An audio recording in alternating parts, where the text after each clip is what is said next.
সিজনৰ বস্তু সেইকাৰণে পালে সুবিধাটো লৈ খাব লাগে আৰু সেইকাৰণে আজি আকৌ পালোঁ সেইকাৰণে আজি আকৌ বনাইছোঁ ৰেচিপি এটা আৰু চাবচোন কেনেকুৱা লাগে আপোনালোকেও বনাই খাব।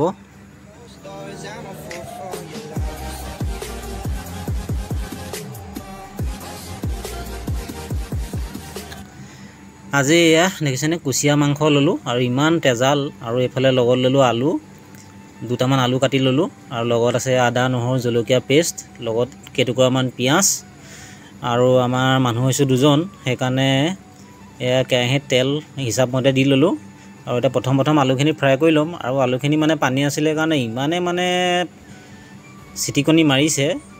খুব ভয়কৈ মানে আলুখিনি ভাজিছোঁ আৰু লাষ্টত উপায় নাপাই মই ঢাকি দিলোঁ আৰু ঢাকি দিয়া দুটা কাৰণ আছে পটককৈ সিজিও যায় এয়া দেখিছেনে কি ধুনীয়াকৈ ফ্ৰাই হৈ গৈছে আলু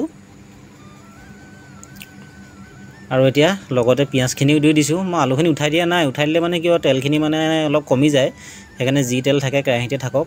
আৰু লগতে দিলোঁ পেষ্টখিনি এতিয়া এয়া ছাইডতে দি ভালকৈ ফ্ৰাই কৰি লওঁ আৰু যিকোনো এটা বস্তু বনালে আদা নহৰু পিঁয়াজ এইখিনি ভালকৈ ভাজি লোৱাটো বহুত প্ৰয়োজনীয় লগতে দিলোঁ জোখমতে হালধি আৰু অকণমান সময় ঢাকি দিছোঁ যাতে চব সিজে আলুকেইকণো সিজক মছলাকেইটাও সিজক আৰু এতিয়া উদঙা দিলোঁ লগতে দিছোঁ অকণমান কাশ্মীৰী আৰু এইখিনিও ভালদৰে লৰাই লওঁ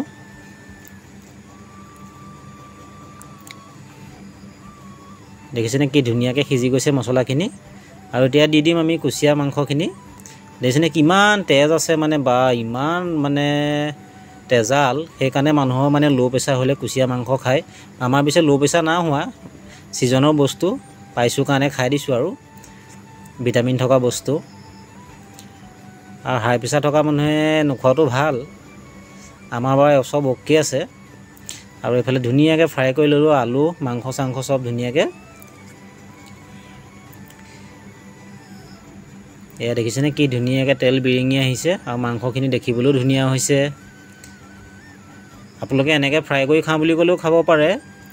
আৰু এতিয়া জোখমতে দিছোঁ নিমখ অকণমান এতিয়া আলুখিনি চাইছোঁ সিজিছেনে আলু ধুনীয়াকৈ সিজি গৈছে এতিয়া অকণমান 2-3 মিনিট সময় আমি ঢাকি দিম আৰু লগত দিছোঁ এয়া জিৰা ধনিয়া ডালচেনি ইলাচি মছলা মিক্স ঘৰতে বনোৱা এতিয়া এইখিনি ভালকৈ লৰাই লওঁ এতিয়া এই মছলা তিয়াই থোৱা পানীখিনি দি দিলোঁ বৰ বেছি পানী নিদিওঁ পানী মই ইমানকণে দিম আমি মানুহ কম যেতিয়া এতিয়াও 3 মিনিট সময় সিজিবলৈ দিছোঁ এয়া অকণমান উদঙা চাইছোঁ সিজিছে নাই ধুনীয়াকৈ উতল আহিছে আৰু একদম মাংস নিচিনা হৈছে দেখিবলৈ দেখিছেনে একদম একেবাৰে মাংস নিচিনা আৰু শেষত হ'ব সময়ত আমি অকণমান জালুক দিছোঁ গৰম দিন যেতিয়া বেছি জালুক খাবলৈও ভয়ো লাগে সেইকাৰণে অকণমান আৰু এইফালে দেখিছে কি ধুনীয়া হৈছে দেখিবলৈ আৰু লগত ল'লোঁ কেইটামান ভাত আৰু এয়া মাংস এইফালে দেখিছে কি ধুনীয়া হৈছে খাবলৈ গোন্ধতে খাওঁ লাগিছে আপোনালোকেও এনেকৈ বনাই খাব আৰু যদি ভাল লাগে ভিডিঅ'টো লাইক কমেণ্ট শ্বেয়াৰ আৰু ছাবস্ক্ৰাইব এটা কৰি দিব আৰু ফেচবুকৰ পেজত ফ'ল' কৰিব শ্বেয়াৰ কৰিব কমেণ্ট কৰিব আৰু আপোনালোকে কেনেকৈ কুচিয়া মাংস বনাই খায় মোক কমেণ্টত জনাব এনেকৈ খায়নে আৰু বেলেগ ধৰণে কিবা বনাই খাব পাৰি তেতিয়া ময়ো অকণমান চেষ্টা কৰিম আজি এনেকৈ খাই দিওঁ আৰু এয়া দেখিছে একদম ধুনীয়াকৈ সিজি গৈছে আৰু ইমান গৰম মানে হাত পুৰি গৈছে আজিলৈ ভিডিঅ'টো ইমানতে সমাপ্ত কৰিছোঁ।